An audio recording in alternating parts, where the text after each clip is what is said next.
Bakasyon serye day 19. Sa araw nga na to, mag-a-attend tayo ng kasal. Kaya yan, maga ako nagising. Then mga 12:30, sinundo na ako ni JC tsaka ni Baste. Ayan, pinapakita ko yung paborito nilang tambayan dati. Ayan o, yung red na building. Then ayan, dito sa part na to, ayan, dumaan kami dito sa Pabamban. Ayan o, yan yung iconic nilang bridge lagi dyan, di ba? Then ito, sa bandang Angeles na yan. Then ayun, mga 2 PM, nandito na kami sa Angeles, dyan sa may Holy Rosary Parish Church. Kala nga namin malilate kami dahil traffic eh, pero buti na lang, umabot din kami. You may now kiss the bride.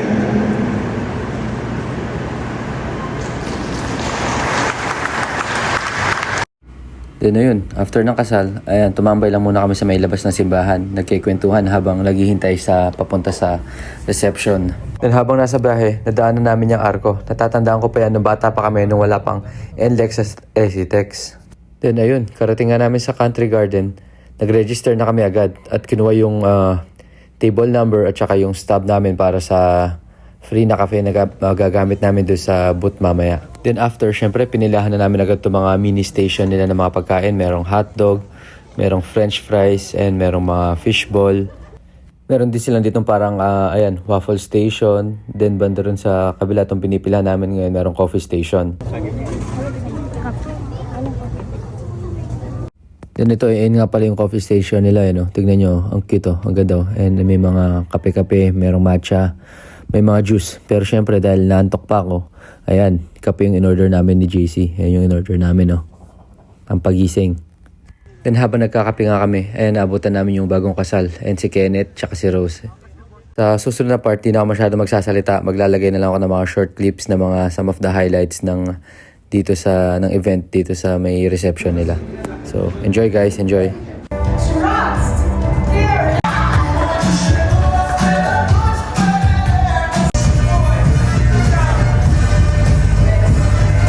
Pag-jam sa kanilang pamilya at mga barkada para lamang makasama kayo.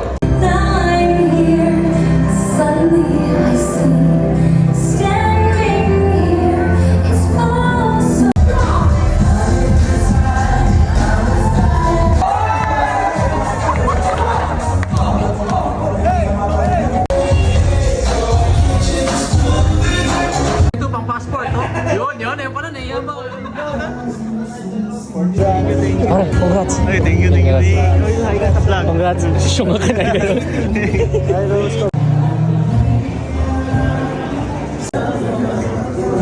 Sige po.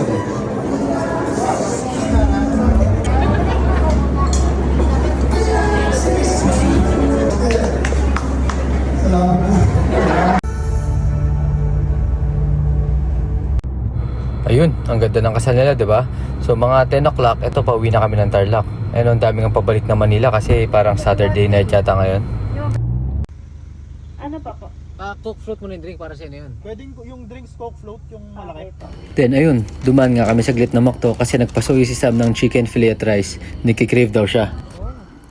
Then dito nga kami dumiretso sa bahay. Ayan, dahil nga medyo maaga pa, dumiretso muna kami dito at dito kami magiinom.